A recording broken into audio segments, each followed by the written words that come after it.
Hello learners, I hope you are reading great. और advance spoken English sentence structure series में आप सभी का स्वागत है। तो आज की वीडियो में मैं आपको बताऊंगा कि आप कैसे लर्न को यूज़ कर सकते हो 8 अलग अलग तरीक़ों से। ठीक है, तो आपको तो पता होगा लर्न का एक सिंपल सा यूज़ है जिससे हम कहते हैं सीखना। कुछ सीखने के लिए आप लर्न का यूज़ करते हो, लेकिन लर्न के कई इस्तेमाल है। ठीक है, कई कॉन्टेक्स्ट में यूज़ किया जाता है लर्न को। ठीक है, तो वो सारे कॉन्टेक्स्ट हम देखेंगे। ठीक है, तो जैसे यहाँ पर मैंने कुछ लिखा है, जैसे कुछ सीखने के लिए हम लर्न का यूज़ करते हैं जो सबसे बेसिक यूसेज है। ठीक है, फिर कुछ करना सीखना, किसी चीज़ की बुनियादी बातें सीखना, पता लगना या पता लगाना के लिए भी हम लर्न का यूज़ करते हैं। किसी चीज़ से सीखने के लिए हम लर्न का यूज़ करते हैं। तो इस सभी सिचुएशंस को, कॉन्टेक्स्ट्स को देखेंगे एग्जाम्पल्स के साथ, ताकि आपकी इंग्लिश की अंडरस्टैंडिंग बढ़े और आप इजीली लर्न से रिलेटेड सेंटेंसेस बना सको, इस वर्ड का अच्छे से इस्तेमाल कर सको। So let's start the video. तो लर्न का सबसे बेसिक इस्तेमाल जो है वो है सीखना। जैसे कि मैंने आपको बोल दिया कि लर्न मतलब होता है सीखना, जैसे कि आपको पता भी है ना। तो देखो, if you learn something you obtain knowledge और अ स्किल थ्रू स्टडिंग और ट्रेनिंग, यानी ट्रेनिंग से स्टडी करके आप नॉलेज ऑब्टेन करते हो, एक्वायर करते हो, उसे हम लर्न कहते हैं, यानी हम हिंदी में क्या कहते हैं, सीखना कहते हैं। ठीक है, तो इस कॉन्टेक्स्ट में इसका हिंदी अर्थ क्या है, सीखना। ठीक है, इन दिस कॉन्टेक्स्ट इसका हिंदी अर्थ है सीखना, यानी यू ऑब्टेन नॉलेज और स्किल थ्रू स्टडिंग और ट्रेनिंग, से आप किसी नॉलेज को या स्किल को अक्वायर करते हो, सीखते हो। कुछ एग्जांपल्स देखते हैं। तो पहला एग्जाम्पल है उसने अंग्रेजी सीखी है। तो अंग्रेजी क्या है, एक स्किल है, एक नॉलेज है, उसको आपने अक्वायर करी, यानी आपने सीखी है। उसने अंग्रेजी सीखी है, तो ही हैज़ लर्नड इंग्लिश, सबसे बेसिक यूसेज। ठीक है, तो दूसरा एग्जाम्पल है, दूसरा सेंटेंस है, तुम्हें खाली समय में कुछ सीखना चाहिए। तो मैं बोल रहा हूँ कि कुछ सीखना चाहिए मतलब कुछ नॉलेज, कोई ऐसी चीज़, कोई स्किल जो कि आपको इन फ्यूचर हेल्प करे, हेल्पफुल हो आपके लिए, तो वो तुम्हें सीखना चाहिए। तो तुम्हें खाली समय में कुछ सीखना चाहिए, तो सीखने के सेंस में लर्न का यूज़ करेंगे। ठीक है, तो you should learn something in your spare time. तो स्पेयर टाइम मतलब खाली समय में, या फिर आप इस सेंटेंस को ऐसे भी ट्रांसलेट कर सकते हो, you are suppose to learn something. तो सपोज टू का मतलब है आपसे ऐसी उम्मीद की जाती है कि आपको ये करना चाहिए। ठीक है, तो you are suppose to learn something in your free time. तो इन योर फ्री टाइम या फिर इन योर स्पेयर टाइम, दोनों को इंटरचेंजेबली यूज़ किया जा सकता है, तो आप इजीली यूज़ कर सकते हो। ठीक है, इन योर स्पेयर टाइम और या फिर इन योर फ्री टाइम। लेकिन थोड़ा सा सब्टल सा डिफरेंस है। इन योर स्पेयर टाइम का मतलब है कि आपका कोई भी काम है, उसका जो बचा हुआ समय है, आप कुछ काम करते हो तो उसमें जो भी समय बच जाता है तो उस पर आपको कुछ सीखना चाहिए।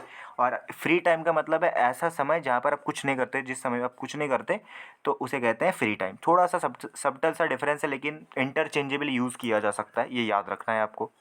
तीसरा एग्जाम्पल है, हमने किताब पढ़नी सीख ली। तो ये कोई कोई स्किल है, पढ़ना कोई स्किल है, तो वो हमने सीख ली। ठीक है, तो we learn to read books. तो टू रीड बुक्स, लर्न के बाद टू लगा दिया आपने, लर्न के बाद आपने टू का यूज़ कर दिया, लर्न के बाद टू और उसके बाद वर्ब की फर्स्ट फॉर्म के, उसके बाद ऑब्जेक्ट आपने लगा दिया, यानी आपने कुछ करना आपने सीख ली। आपने जैसे आपने हमने किताब पढ़नी सीख ली, तो वो एक्शन हमने सीख लिया, तो we learn to read books. तो read books is a skill, यानी बुक को रीड करना भी एक स्किल है, तो वो हमने सीख ली। या फिर आप इस सेंटेंस को ऐसे भी ट्रांसलेट कर सकते थे, we learned how to read books. तो लर्न के बाद टू लगा के भी दिखा सकते हो वर्ब की फर्स्ट फॉर्म, या फिर आप लर्न के बाद हाउ टू से दिखा सकते हो, ये लर्न के साथ आप कर सकते हो। लेकिन अभी मॉडर्न इंग्लिश में टू का यूज़ किया जाता है, पहले हाउ का किया जाता था, लेकिन आप दोनों को इंटरचेंजेबली यूज़ कर सकते हो।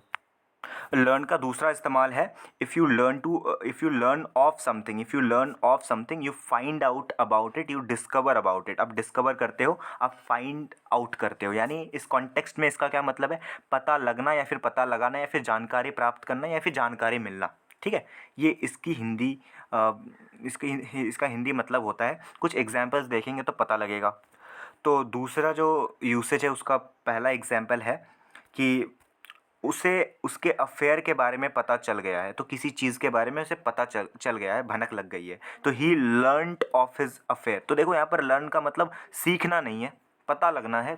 पता लग गई, कोई चीज़ पता लग गई है आपको, तो he learned of his affair. Learn के बाद ऑफ भी लगा सकते हो, या फिर आप अबाउट का भी यूज़ कर सकते हो, दोनों को इंटरचेंजेबली यूज़ कर सकते हो। ठीक है, इस सेंस में।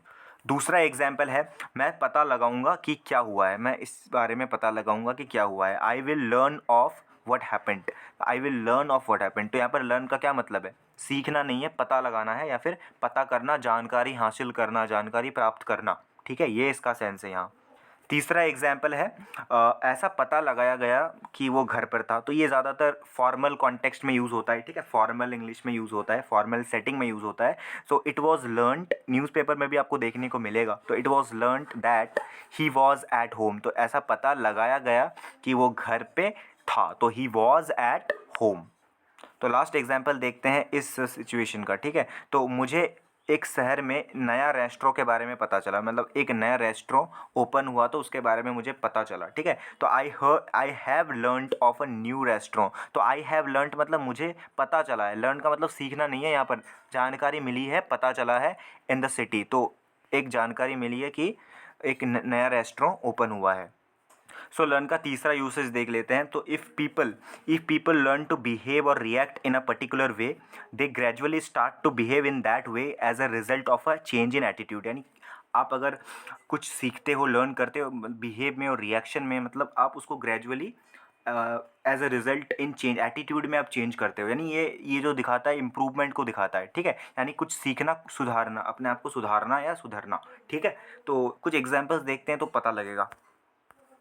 तो इस कॉन्टेक्स्ट का पहला एग्जाम्पल है कि तुम्हें अपनी प्रॉब्लम को फेस करना सीखना चाहिए, यानी इस एटीट्यूड को आपको सीखना चाहिए। तो मैं एटीट्यूड की बात कर रहा हूँ, तो आपको ये एटीट्यूड, इस एटीट्यूड में आपको चेंज करना चाहिए, है ना। तो आप प्रॉब्लम को फेस करना सीखो, ये एटीट्यूड रखो, ये सिचुएशन है। You have to learn to face your attitude. तो यहाँ पर लर्न का मतलब सीखना है, लेकिन यहाँ पर सिचुएशन थोड़ा सा अलग है। एटीट्यूड की बात की जा रही है कि इस एटीट्यूड में आप थोड़ा सा चेंज करो, ठीक है। दूसरा एग्जाम्पल है कि उसे एक खिलाड़ी की तरह बिहेव करना सीखने की ज़रूरत है। इस एटीट्यूड को अडेप्ट करने की ज़रूरत है। He needs to learn to behave like a player. एक प्लेयर की तरह एटीट्यूड चाहिए, है ना, ज़रूरत है। तीसरा एग्जाम्पल है वो फियरलेस बनना सीख रहा है, यानी इस एटीट्यूड को वो डेवलप कर रहा है, ठीक है। ये इस एटीट्यूड को चेंज कर रहा है। पहले वो हो सकता है थोड़ा फियरफुल खिलाड़ी था, है ना, थोड़ा सा नर्वस हो जाता था, लेकिन वो फियरलेस बनना सीख रहा है। तो he is learning to act या फिर टू बी फियरलेस बनना सीख रहा है, या फिर he is learning to be confident. मतलब वही फियरलेस बनना सीख रहा है, मतलब कॉन्फिडेंट बनना सीख रहा है, ठीक है। यानी उस एटीट्यूड में चेंज ला रहा है।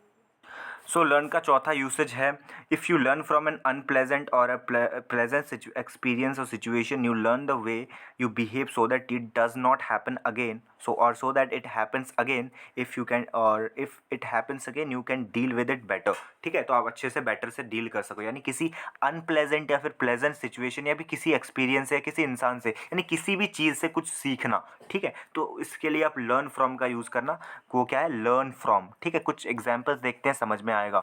तो चौथा सिचुएशन का जो कॉन्टेक्स्ट का पहला एग्जाम्पल है, तो वो अपनी गलतियों से सीखेगा और आगे बढ़ेगा, अपनी गलतियों से सीखेगा और आगे बढ़ेगा। यानी जो गलतियां हैं ना, ये कोई सिचुएशन या फिर कोई एक्सपीरियंस है, इसको ताकि वो नेक्स्ट टाइम गलती ना हो, नेक्स्ट टाइम वो अच्छे से परफॉर्मेंस दे सके, तो अपने गलतियों से सीखेगा और आगे बढ़ेगा। He will learn from his mistakes and grow, move forward या फिर प्रोग्रेस, ठीक है। दूसरा एग्जाम्पल है मैं अपने मैं आप आपने ये आपने ये सीखना चाहूँगा, मैं आपसे, सॉरी पर आपसे होना चाहिए, मैं आपसे ये सीखना चाहूँगा, ठीक है। So I would like to learn this from you, यानी आपसे ये सीखना चाहूँगा, कोई क्वालिटी है आपसे लेना चाहूँगा। तीसरा एग्जाम्पल है वो गीता से कुछ ना कुछ सीखता है। तो ये किसी चीज़ से, कोई रिसोर्स है, कोई मटेरियल, ऐसे कुछ ना कुछ तो वो सीखता है। तो ही लर्न्स समथिंग और दी अदर मतलब कुछ ना कुछ सीखती है फ्रॉम गीता, ठीक है, गीता से। तो पांचवा यूसेज लर्न का है वो है if you learn something such as a poem और role in a play, you study और repeat the words so that you can remember them, ठीक है। आप रिपीट करते हो, मेमोराइज करते हो, काइंड ऑफ, ठीक है। तो इस कॉन्टेक्स्ट में इसका क्या मतलब है, सीखना या फिर याद करना, ये इसका इस कॉन्टेक्स्ट में ये मतलब है, ठीक है। तो यू स्टडी और repeat the words so that you can remember them, आप उसे याद रख सको, ठीक है। कुछ एग्जाम्पल्स देखते हैं। सो एग्जाम्पल क्या है, इन सभी वर्ड्स को याद कर लो। तो याद करने की बात हो रही है, तो मैं सिंपली बोलूँगा learn these words, learn these all words, ये सभी वर्ड्स को लर्न कर लो, याद कर लो, मेमोराइज कर लो, ठीक है, रिपीट करके या फिर कैसे भी करके याद कर लो, ठीक है, ताकि आपको याद रहे जब भी ज़रूरत पड़े, ठीक है। दूसरा एग्जाम्पल है, उसने सॉन्ग को याद कर लिया। तो कोई भी चीज़ आप याद कर लेते हो ना और उसको रिपीट करके, यानी अगर मैं सिचुएशन को थोड़ा सा देखूँ फिर रिपीट करके या फिर स्टडी करके कुछ भी याद कर लेते हो, तो सिंपली बोल देना कि वो याद करना मतलब लर्न का यूज़ कर सकते हो, ठीक है। तो he has learned the song, उन्होंने सॉन्ग को याद कर लिया, बार बार रिपीट करके या फिर स्टडी करके, किसी भी तरीके से वो याद कर सकता है, ठीक है। तो और एक सिचुएशन देखते हैं अभी, जैसे you are learning the ropes, if you are learning the ropes, ये लास्ट सिचुएशन है आई थिंक, है ना।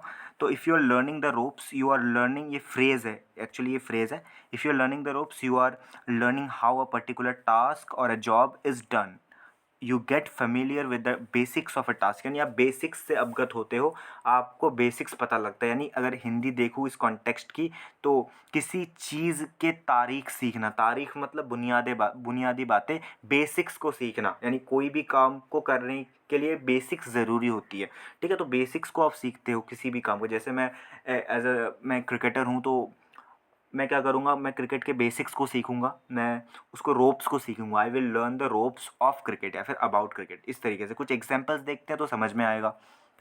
तो पहला एग्जाम्पल है कि मैं इस गेम के तारीख सीख रहा हूँ। तारीख मतलब जो भी बेसिक चीज़ें रिक्वायर्ड है, जो देखो कोई भी काम को करना है, कोई एक्टिविटी, कोई भी काम को परफॉर्म करना है, तो उसको उसकी बेसिक्स आपको आना चाहिए, ठीक है। So I am learning the ropes, learning the ropes मतलब बेसिक सीख रहा हूँ। अबाउट या फिर ऑफ, अबाउट का भी यूज़ कर सकते हो या फिर ऑफ का भी यूज़ कर सकते हो, दोनों इंटरचेंजेबली आप यूज़ कर सकते हो। तो आई am learning the ropes about this game, यानी इस गेम्स के रोप्स को मैं सीख रहा हूँ, यानी इसके बेसिक्स को सीख रहा हूँ मैं।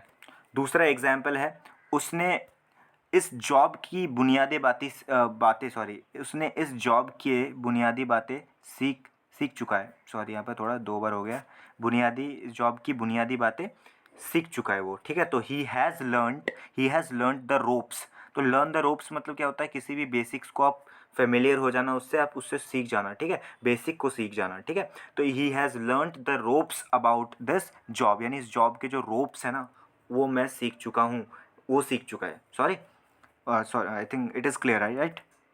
सो आई होप आपको वीडियो पसंद आई है। अगर आपको वीडियो पसंद आई है तो ऐसे इन्फॉर्मेटिव कंटेंट्स के लिए आप मेरे चैनल को सब्सक्राइब कर सकते हो। वीडियो को, अगर वीडियो पसंद आए तो वीडियो को लाइक कर सकते हो, अपने फ्रेंड्स के साथ शेयर कर सकते हो, एक प्यारा सा कमेंट कर सकते हो कि वीडियो कैसी लगी। और thank you so much for watching my video, thank you so much.